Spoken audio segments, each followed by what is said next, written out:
because the region that I come from, which is Central America, the 5 smallest countries of all our region, Guatemala, El Salvador, Nicaragua, Honduras, and Costa Rica, right now, 2 of them, Nicaragua and El Salvador, are ruled by socialism of the 21st century. So how can I negotiate as a bloc when I have 2 countries that are not willing to open to free trade? And for these 3 ways to work, you need to understand something about Latin America. I had 2 slides, 2 pictures, if we could put them on, please. The first thing is Latin America has always been ruled by dictators. Then Fidel Castro comes in, and he is successful in making a Marxist guerrilla. In the moment that Castro comes in and he makes a Marxist guerrilla, all the countries in Latin America start copying and pasting that model. You had Marxist guerrillas everywhere, Guatemala, Nicaragua, Peru, trying to do the same thing as Castro, financed by the Soviet Union and with the intelligence of Cuba. 1989 comes, the Soviet Union collapses, and the left Marxist wing of Latin America, the socialist sectors, they are in trouble, because now they don't have the money of the Soviet Union to keep on going with these violent guerrillas, but they still want to come to power. So what do? Well, Fidel Castro gathers together with Lula da Silva, and they form the first Forum of Sao Paulo. The Sao Paulo Forum is a parliament that every year gathers together to further on the socialist agenda. And they start working on 1990. In 1998, they put their first president, Hugo Chavez. And that was a relief for Cuba, because the money that the Soviet Union was lacking to give, the oil of Venezuela started giving.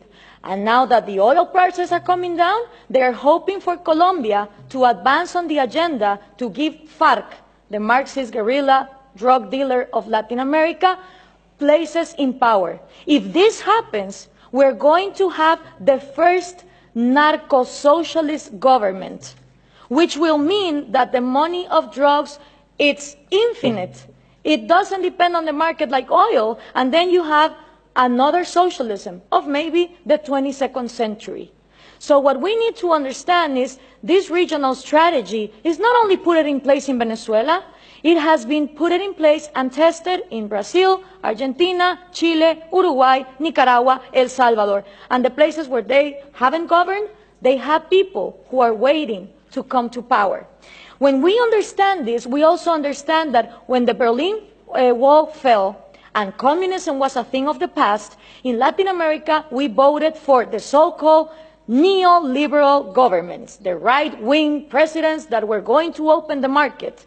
These people gathered together in the Washington Consensus, and they promised that they would give us free market. What did they do? They privatized everything. They privatized electricity, trains, radio stations, but they didn't liberalize them.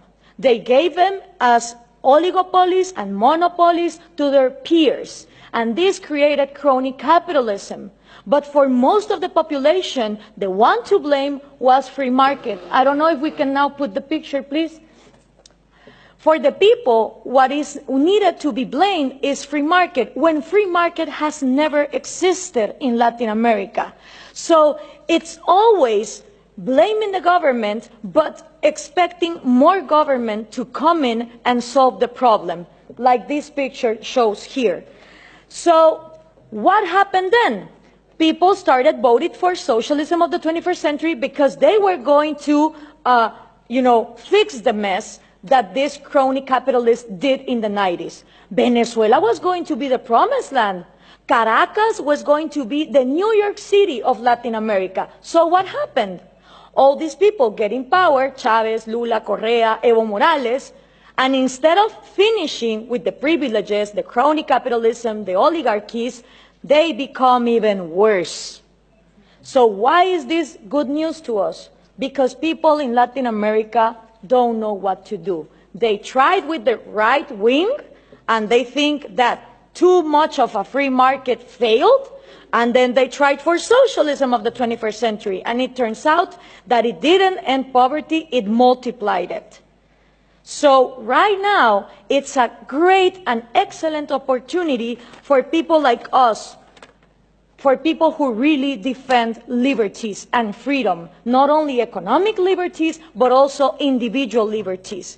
Because in a moment where there is frustration to the left and to the right, and everything has been tried, and all of them are statists who want to control the economy, is great news for people like us who want to defend freedom. The examples given here from different regions of the planet demonstrate that freedom works.